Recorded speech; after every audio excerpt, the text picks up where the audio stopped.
Hi, welcome back to Unit 6.5 Connects. This is part 2 of 2. So in part 1 of this video, we looked at integrated rate laws and how to derive them from the linear plots.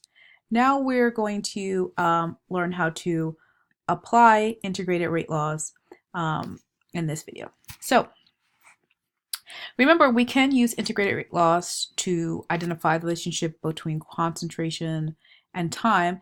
And so some applications of that would be half-life problems.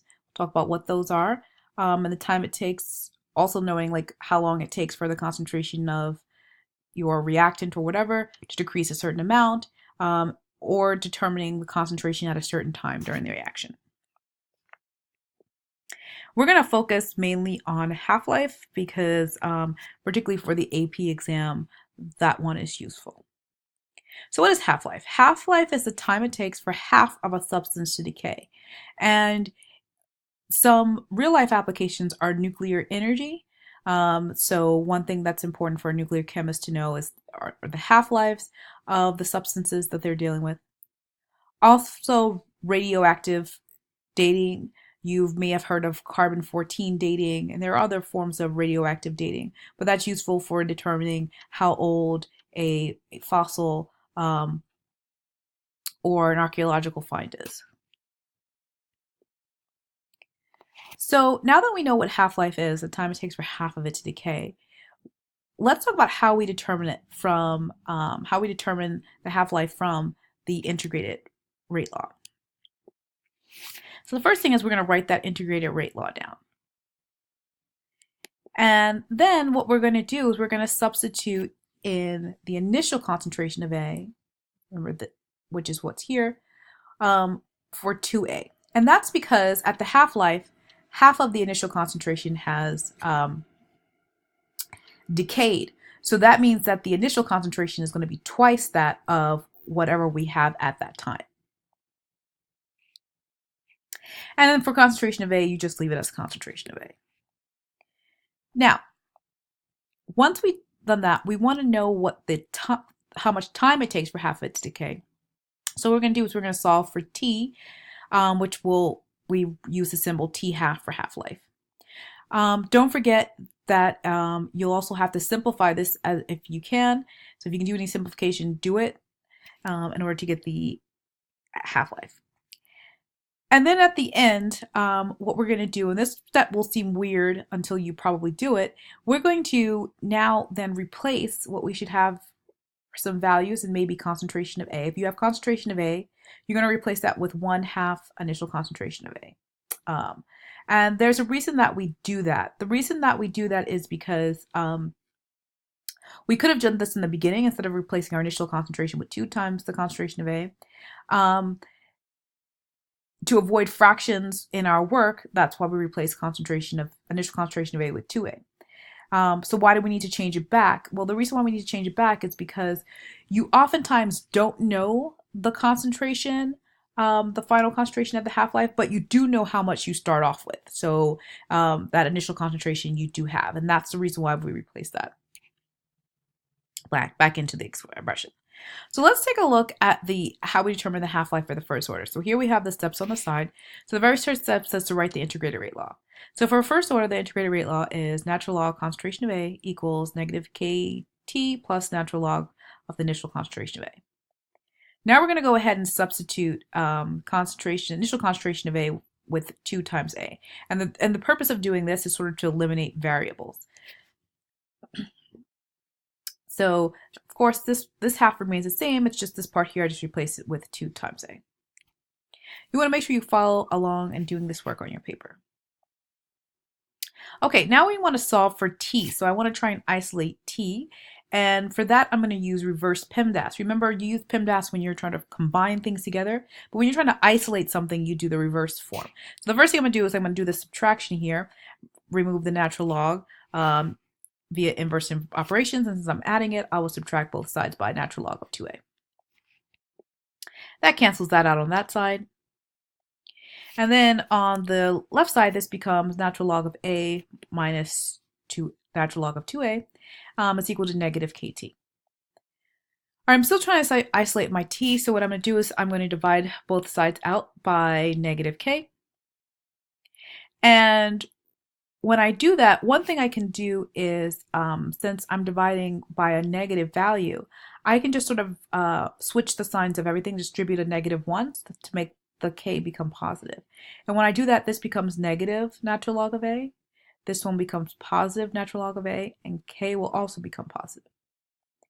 Because the negative, this has a negative value, negative natural log of a, and this one's positive, I'm going to switch their orders so that the positive term, which is now natural log of 2a, is first, and the negative term is second, so it looks more like a subtraction. So essentially what I get after I divide both sides out by negative k and sort of simplify it some more is I get this.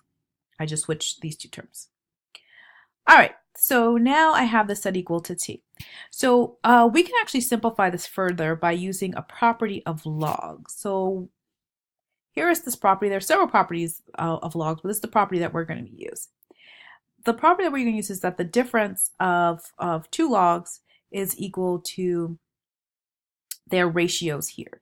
So notice here that we have the natural log of 2a, so this will be the first term minus natural log of a. So that basically can be written as natural log of 2a over a. And that's what I'm going to do here. I'm just applying this property to these terms here. And then now once I have that, I can simplify this further because 2a over a is just simply 2. So now I get natural log of 2 over k is equal to t. And the natural log of 2 is actually just a number. You can plug that into your calculator and you get 0.693 over k equals to t. And remember this, since it's the half-life, is t half. So this is the half-life of a first order reaction. It's just 0.693, which is natural log of 2, divided by the rate constant. Okay, I want you guys to try this now. And the purpose for trying this is that when I first learned half-lives, they didn't make any sense to me, and that was because I didn't realize that they could actually be derived. And so it felt like something random that I had to memorize. But once I understood where they came from, it was easier to memorize them, or if I got lost, how to figure it out. So I want you guys to try it with the simple one, which is the zero order. Determine the half-life for a zero order reactions, similar to the steps that we did before. So if you need to pause the video, please pause the video, and then when you press play again, the answer will be revealed.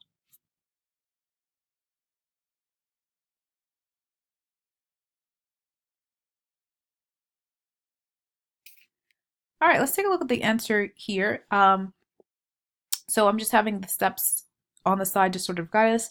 I start off by writing the integrated rate law for zero order. Then I substitute the initial concentration with 2 times concentration of A.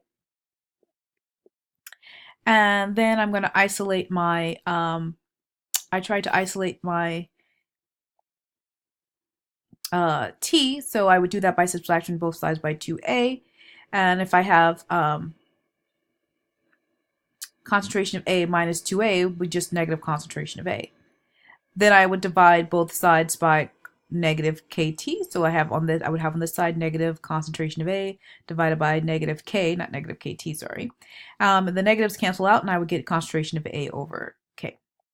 All right, so this is where we're at now. And then the last step here, remember I said that because we don't know, we oftentimes can't tell what the concentration of A is at a certain time, but we can tell how much we start off with. We can tell the initial concentration. We go ahead and we substitute the concentration of A for 1/2 the initial concentration, because again, this value is a value that's known to us. And so when I do that, I get 1/2 times initial concentration of A over K. And just using sort of fraction properties here, we're basically multiplying 1 over 2 by concentration of initial concentration of A over K, and then that gives me this as the half-life. So you should get this as your final half-life. All right, so this skill is, again, not something that you necessarily have to do, but it will help you to better understand where half-lives come from and sort of help you to internalize and use them a lot more effectively.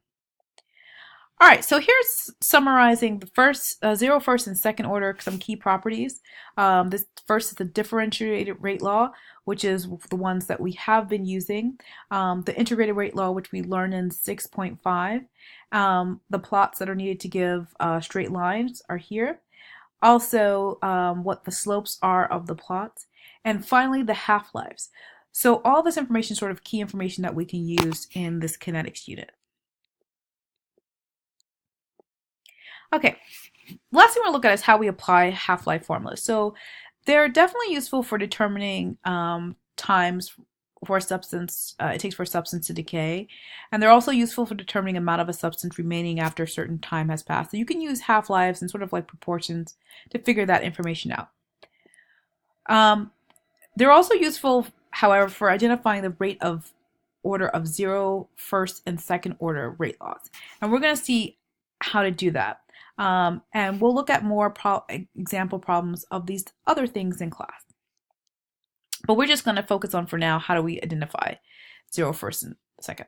So of all the half-lives that are shown here, only first order is constant at a certain temperature. So at a certain temperature, your rate constant will be the same. And so since it's just 0.693 over whatever that rate constant is, the half-life of first order is constant. But that's not true for zero or second order, because for those two, you notice that they have the constant initial concentrations terms in the half-life expressions. So depending on how much concentration of A you have, your half-life is going to change. And when we say initial, we are oftentimes thinking about how much we start off with, but as the reaction proceeds, when you go from one half-life to another, that initial concentration will be from wherever you're starting off for that half-life. All right, so let's look at an example problem here. How can we use the understanding that only the half-life of the first order is constant? So take a moment to pause the video and read through this problem, and then I'll show you how we can use half-life to make sense of it.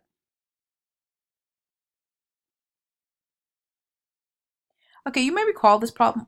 We've actually done this one before, where we're trying to figure out what's the order of this reaction using the absorbance versus time. And the way that we tackled trying to find the absorbance is if it's first or second order, is by taking the natural log or taking 1 over the absorbance, since that's proportional to concentration, and figuring out which one gives us will give us a straight line. But in this case, what we're going to do is we're going to use our understanding of half-life.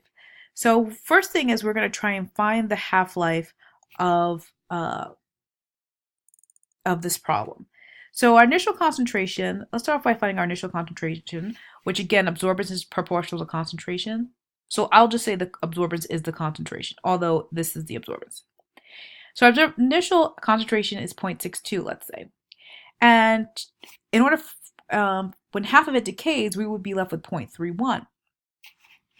So what I want to know is how much time does it take to go from 0.62 to 0.31?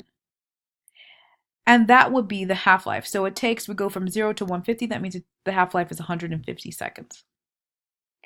All right, that would be known as my first half-life. Let's find the second half-life to see if it's constant or not. So now what we want to do is we want to go from the 0.31 to whatever half of that value is. And that would be about the 0.15.